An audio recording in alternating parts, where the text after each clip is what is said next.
ലിപ്യന്തരണ keyboard.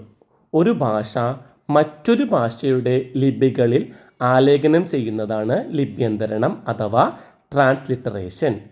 ഭാഷ മാറാതെ ലിപി മാത്രം നടക്കുന്ന വിവർത്തന പ്രക്രിയയാണ് ലിപ്യന്തരണം എന്ന് പറയുന്നത്. അപ്പം ലിപ്യന്തരണം എന്ന് പറഞ്ഞാൽ ഭാഷ മാറാതെ ലിപിമാറ്റം മാത്രം നടക്കുന്ന വിവർത്തന പ്രക്രിയ.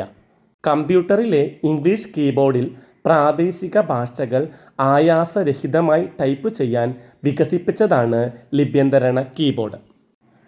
ആദ്യകാലത്ത് എല്ലാ കമ്പ്യൂട്ടർ പ്രോഗ്രാമുകളിലെയും സോഫ്റ്റ്വെയറുകളിലെയും ഓപ്പറേറ്റിംഗ് സിസ്റ്റങ്ങളിലെയും അടിസ്ഥാന ഭാഷ ഇംഗ്ലീഷായിരുന്നു. ഇംഗ്ലീഷിൽ പ്രാവീണ്യമില്ലാത്തവർക്ക് കമ്പ്യൂട്ടർ ഉപയോഗം സുഗമമായിരുന്നില്ല. ഈ പ്രതിസന്ധി മറികടക്കാനാണ് ലിപ്യന്തരണ കീബോർഡ് ഉണ്ടായത്. എഴുത്ത് രീതിയിൽ ഭാഷ മലയാളവും ലിപി ഇംഗ്ലീഷുമായിരുന്നു. മംഗ്ലീഷ് എന്നാണ് ഇത് അറിയപ്പെട്ടത്.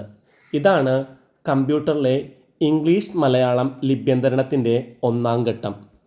രണ്ടാം ഘട്ടത്തിൽ മലയാളം ടൈപ്പിംഗ് അറിയാത്തവർക്ക് വേണ്ടി ടെക്സ്റ്റ് എഡിറ്ററുകളിലും വേർഡ് പ്രോസസ്സറുകളിലും Malayalam character picker virtual keyboard സൗകര്യമൊരുക്കി.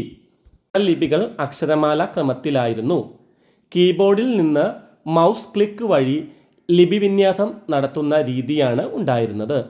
Mouse ഉപയോഗിച്ച് ലിപികൾ പെറുക്കിയെടുക്കുന്ന കീബോർഡ് എന്ന അർത്ഥത്തിലാണ് ഈ പേര് ഇതിന് ലഭിച്ചത്.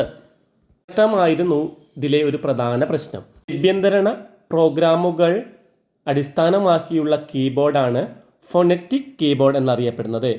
ഇംഗ്ലീഷ് ഭാഷയും മലയാളം കീബോർഡ് ലേഔട്ടും അറിയാത്തവർ ലിപ്യന്തരണ പ്രോഗ്രാമുകളുടെ സഹായത്തോടെയാണ് കമ്പ്യൂട്ടറുമായി വിനിമയം സാധിച്ചിരുന്നത്. യൂണിക്കോഡ് ഫോണ്ട് ആധാരമാക്കിയുള്ള പ്രാദേശിക ഭാഷാ പ്രോഗ്രാമുകൾ പുറത്തിറങ്ങി. Swanalekha, Varamozhi, Google Indic translation, Microsoft translation, utility തുടങ്ങിയ പ്രോഗ്രാമുകളിൽ ഇംഗ്ലീഷ് കീബോർഡ് ഉപയോഗിച്ച് ഇൻപുട്ട് വീഡിയോയിൽ ഇംഗ്ലീഷ് ലിപിയിൽ ടൈപ്പ് ചെയ്താൽ ഔട്ട്പുട്ടിൽ മലയാളം ലഭിച്ചു തുടങ്ങി. പദാനുപദ ലിപ്യന്തരണവും പ്രവചനാധിഷ്ഠിത ലിപ്യന്തരണവും ഇന്ന് സാധ്യമാണ്.